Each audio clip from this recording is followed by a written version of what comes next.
सूरज का गुस्सा और ताऊ जी का इल्जाम। चुटकी की शादी की रस्मों के बीच अचानक एक बड़ा तमाशा होगा। गांव के ताऊ जी आकर ईशा पर कोई बड़ा झूठा इल्जाम लगाएंगे, जिससे पूरे परिवार के सामने बवाल खड़ा हो जाएगा। पंडित जी ने पहले ही चेतावनी दी है कि सूरज का गुस्सा ही उसकी बर्बादी का कारण बनेगा। ऐसे में जब ईशा पर मुसीबत आएगी तो सूरज अपने गुस्से पर काबू नहीं रख पाएगा। वो ईशा की रक्षा करने के लिए पूरे गांव और ताऊ जी के खिलाफ खड़ा हो जाएगा, जिससे शादी में भारी तनाव पैदा होगा। सूरज की बुआ जी की नई शर्त। सूरज और ईशा के बीच जो प्रपोजल और नोकझोंक चल रही है, वो धीरे धीरे सुलझ जाएगी और दोनों एक दूसरे के और करीब आएंगे। लेकिन जैसे ही दोनों का रिश्ता मजबूत होने लगेगा, सूरज की बुआ जी उनके सामने एक नई और कठिन शर्त रख देंगी। आगामी एकादशी की महापूजा के बाद ही उन्हें अपने रिश्ते को आगे बढ़ाने की अनुमति मिलेगी। लेकिन इस महापूजा को रोकने और सूरज ईशा के बीच दूरी पैदा करने के लिए कई नई साजिशें रची जाएंगी। अब देखना दिलचस्प होगा कि क्या सूरज बुआ जी की शर्त पूरी कर पाएगा या फिर ईशा और सूरज के रिश्ते में एक नया तूफान आएगा। चुटकी की शादी की रस्मों के बीच ताऊजी के लगाए हुए इल्जाम से पूरे परिवार में हंगामा मच जाएगा। ईशा अपनी सफाई देने की कोशिश करेगी, लेकिन हालात इतने बिगड़ जाएंगे कि सूरज का गुस्सा 7वें आसमान पर पहुंच जाएगा। पंडित जी की कही बात सच होती नजर आएगी और सूरज का गुस्सा उसके लिए परेशानी खड़ी कर देगा। वहीं दूसरी तरफ सूरज की बुआ जी अपनी नई शर्त को लेकर अड़ जाएंगी। वो सूरज और ईशा के रिश्ते को लेकर एकादशी की महापूजा का फैसला सुनाएंगी। लेकिन इस पूजा के दौरान ही कुछ ऐसा होने वाला है जिससे पूरे परिवार के होश उड़ जाएंगे। ताऊ जी के इल्जाम के बाद पूरे घर का माहौल बदल जाएगा। ईशा को गलत साबित करने की कोशिश होगी, लेकिन सूरज अपनी पत्नी का साथ देने के लिए हर मुश्किल का सामना करेगा। वहीं परिवार के बड़े सूरज को समझाने की कोशिश करेंगे कि गुस्से में लिया गया फैसला सब कुछ बिगाड़ सकता है। दूसरी तरफ सूरज की बुआ जी अपनी शर्त को लेकर और सख्त हो जाएंगी। एकादशी की महापूजा की तैयारियां शुरू होंगी, लेकिन पूजा से पहले ही घर में एक ऐसी घटना होगी जिससे सब हैरान रह जाएंगे। ईशा और सूरज के रिश्ते की परीक्षा शुरू होगी। क्या दोनों मिलकर इस मुश्किल का सामना कर पाएंगे? क्या बुआ जी की शर्त पूरी होगी या फिर कोई नई साजिश सामने आएगी? हल्दी की रस्म के बीच सूरज के घर में अचानक ऐसा तूफान आया जिसने शादी की खुशियों को मातम में बदल दिया। कुछ देर पहले तक जहां गीत संगीत और हंसी की आवाजें गूंज रही थीं, वहीं अब हर चेहरा चिंता और डर से भर चुका था। छुटकी की शादी की तैयारियां पूरे जोर शोर से चल रही थीं। घर के आंगन में महिलाएं हल्दी के गीत गा रही थीं और परिवार आने वाले नए रिश्ते की खुशियां मना रहा था। तभी अचानक लड़के वालों का फोन आया। सूरज ने जैसे ही फोन उठाया, उसके चेहरे के भाव बदल गए। दूसरी तरफ से साफ शब्दों में कहा गया कि अब ये रिश्ता आगे नहीं बढ़ सकता। सूरज ने वजह पूछी तो जवाब मिला, जिस लड़की को किसी दूसरे आदमी के साथ नदी किनारे देखा गया हो, उसे हम अपने घर की बहू नहीं बना सकते। ये सुनते ही पूरे परिवार में हड़कंप मच गया। बुआ जी का गुस्सा 7वें आसमान पर पहुंच गया। उन्होंने छुटकी को जिम्मेदार ठहराना शुरू कर दिया, लेकिन छुटकी रोते हुए बार बार यही कह रही थी कि उसने कुछ गलत नहीं किया। असल सच्चाई ये थी कि नदी में एक लड़का डूब रहा था और छुटकी ने इंसानियत के नाते उसकी मदद की थी। बाद में वही लड़का धन्यवाद कहने आया था, लेकिन किसी ने अधूरी बात देखकर गलत मतलब निकाल लिया। लेकिन गुस्से में डूबी बुआ जी कुछ सुनने को तैयार नहीं थी।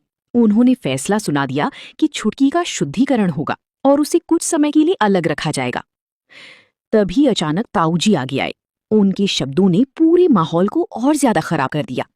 उन्होंने कहा, अगर शुद्धिकरण की बात हो रही है तो शुरुआत ईशा से होनी चाहिए। सभी लोग हैरान रह गए। ताऊ जी ने ईशा पर सवाल उठाते हुए कहा कि उसने शादी आकाश से की थी और अब सूरज के साथ रह रही है। उनके आरोपों से ईशा की आंखों में आंसू आ गए, लेकिन सूरज ये सब सुनकर खुद को रोक नहीं पाया। वो ताऊ जी के सामने खड़ा हो गया और बोला, ईशा ने मेरे लिए अपनी जिंदगी की सबसे खूबसूरत पल कुर्बान किए हैं। जिस इंसान ने इतना त्याग किया हो, उसके सम्मान पर सवाल उठाने का हक किसी को नहीं है। ताई माँ भी ईशा के साथ खड़ी हो गई। उन्होंने कहा कि ईशा का चरित्र किसी सवाल। बस फिर क्या था, सूरज का गुस्सा फूट पड़ा। उसने ताऊ जी की कॉलर पकड़ ली। पूरा आंगन शांत हो गया। सूरज ने कहा, जिसने 1 साल तक दर्द और मुश्किलें झेली हैं, जिसने हर कदम पर मेरा साथ दिया है, उसके बारे में एक शब्द भी गलत सुनना मुझे मंजूर नहीं। ताऊ जी पीछे हट गए, लेकिन उनके मन में नफरत और बढ़ चुकी थी। कुछ समय बाद सूरज और ईशा कुल देवी की पूजा के लिए गांव पहुंचे। कई साल बाद सूरज अपने पुश्तैनी गांव आया था। गांव वाले उसका स्वागत कर रहे थे, लेकिन ताऊ जी उसकी खुशी से परेशान थे। उन्होंने गांव के कुछ लोगों को अपने पक्ष में कर लिया और पंचायत बुलवा दी। पंचायत में आरोप लगाया गया कि परिवार पर आ रही परेशानियों की वजह ईशा है। सरपंच ने कहा कि कुलदेवी को शांत करने के लिए ईशा को अग्नि परीक्षा देनी होगी। पूरा परिवार विरोध करने लगा, लेकिन फैसला पहले ही तय किया जा चुका था। अगले दिन जब ईशा परीक्षा के लिए तैयार हुई तो उसके कदम कांप रहे थे। उसे समझ नहीं आ रहा था कि हर बार उसी को क्यों खुद को साबित करना पड़ता है। तभी सूरज। पूरा गांव हैरान रह गया। ताऊ जी की साजिश सबके सामने आ गई। तभी असली पुजारी ने बताया कि ईशा वही लड़की है जिसने सालों पहले सूरज के सपनों को पूरा करने के लिए अपना सब कुछ दांव पर लगा दिया था। गांव वालों को पहली बार ईशा के त्याग की सच्चाई पता चली। लेकिन ताऊ जी अभी भी हार मानने वाले नहीं थे। उन्होंने सूरज और ईशा के रिश्ते को तोड़ने की नई चाल चली। एक आदमी को ईशा के पुराने दोस्त के रूप में भेजा गया और उनकी तस्वीरें खींचकर गलत तरीके से पेश की गईं। कुछ समय के लिए सूरज के मन में सवाल आया, लेकिन उसे ईशा पर अपने विश्वास की याद आ गई। उसने जांच करवाई और सच सामने आ गया कि ये भी ताऊ जी की साजिश थी। सूरज ने ईशा से माफी मांगी और कहा कि उनका रिश्ता अब पहले से भी ज्यादा मजबूत है। आखिरकार गांव में पंचायत बैठी। इस बार कटघरे में ईशा नहीं बल्कि ताऊ जी थे। सूरज ने एक एक करके सारे सबूत सामने रख दिए। नकली साधु, हमला, झूठी बातें और सारी साजिशों का सच सबके सामने आ गया। ताऊ जी के पास कोई जवाब नहीं बचा। आखिरकार उन्होंने अपनी गलती स्वीकार कर ली। उन्होंने कहा कि उन्हें लगता था कि सूरज की वजह से आकाश की जिंदगी खराब हुई और इसी बदले ने उन्हें गलत रास्ते पर पहुंचा दिया। पहली बार पूरे गांव ने देखा कि नफरत इंसान से। ताऊ जी के कबूलनामे के बाद पूरे गांव में सन्नाटा छा गया था। जिस इंसान ने इतने दिनों तक ईशा पर सवाल उठाए थे, आज वही अपनी गलतियों के सामने खड़ा था।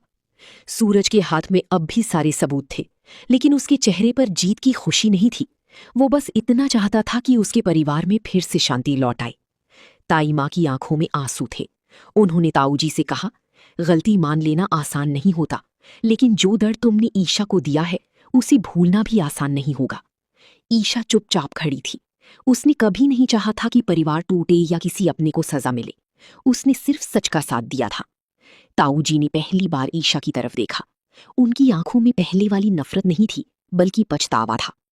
लेकिन तभी अचानक गांव में एक और खबर फैल गई। आकाश गांव वापस आने वाला था। ये सुनते ही पूरे परिवार की चेहरे बदल गई, क्योंकि आकाश का नाम आते ही पुरानी जख्म फिर से ताजा। अगले दिन आकाश गांव पहुंचा। उसके आने से पहले ही ताऊ जी उससे मिलने पहुंच गए।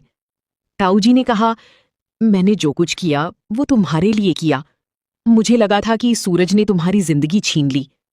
लेकिन आकाश ने उनकी बात बीच में रोक दी। उसने कहा, नहीं ताऊ जी, गलती सूरज की नहीं थी, गलती मेरी थी। ये सुनकर ताऊ जी हैरान रह गए। आकाश ने बताया कि उसने खुद अपने फैसलों से रिश्ते खराब किए थे और ईशा ने कभी उसका बुरा नहीं चाहा। उधर घर में सूरज और ईशा आमने सामने बैठे थे। ईशा ने धीरे से कहा, सूरज, क्या तुम्हें लगता है कि अब सब ठीक हो जाएगा? सूरज ने उसका हाथ पकड़ते हुए कहा, जब तक हम एक दूसरे पर भरोसा रखते हैं, कोई भी तूफान हमें अलग नहीं कर सकता। लेकिन तभी बाहर से एक आदमी दौड़ता हुआ आया। उसने बताया कि गांव के पुरानी मंदिर में कुछ ऐसा मिला है जिससे पूरे परिवार की पुरानी कहानी बदल सकती है। सभी लोग मंदिर पहुंचे। वहां एक पुराने संदूक से मिली चिट्ठी ने पूरे परिवार को सोचने पर मजबूर कर दिया था। जिस राज को सालों से छुपाया गया था, अब वो धीरे धीरे सामने आने लगा था। सूरज ने वो चिट्ठी दोबारा पढ़ी। उसमें साफ लिखा था कि जब सूरज अपने सपनों के लिए संघर्ष कर रहा था, तब ईशा ने बिना किसी को बताए उसकी मदद की थी। लेकिन किसी ने जानबूझकर दोनों के बीच गलतफहमी पैदा करने की कोशिश की थी। सभी के मन में एक ही सवाल था, आखिर वो इंसान कौन था? ताऊ जी भी चुपचाप खड़े थे। उन्हें लग रहा था कि शायद उनकी पुरानी गलतियों से भी बड़ा कोई सच सामने आने वाला है। तभी आकाश ने एक बात कही जिसने सबको हैरान कर दिया।